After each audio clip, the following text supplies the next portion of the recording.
ಕೊಳ್ಳುವೆನು ಅಂದ್ರೆ ಹಸುಗಳನ್ನು ಮಾರಿ ಎಮ್ಮೆ ತರುತ್ತೀನಿ, ಎಮ್ಮೆ ಮಾರಿ ಕುದುರೆ ತರುತ್ತೀನಿ ಅನ್ಕೋತಾನೆ.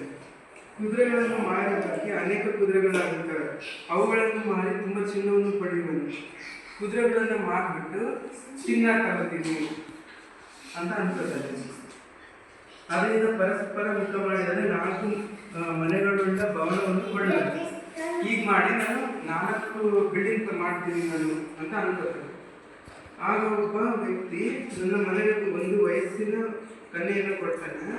ಆ ಕನ್ಯೆಯಿಂದ ಮಗು ಹುಟ್ಟುತ್ತೆ. ಆ ಮಗುಗೆ ಸೋಮಶರ್ಮ ಅಂತ ಹೆಸರಿಡ್ತೀನಿ ಅಂತ ಅನ್ಕೋತಾನೆ. ಅಂದ್ರೆ ಈಗ ಅರ್ಥ ಏನು ಗೊತ್ತಾ, ನಾವು ಕಾರ್ಯೋನ್ಮುಖರಾಗಬೇಕು.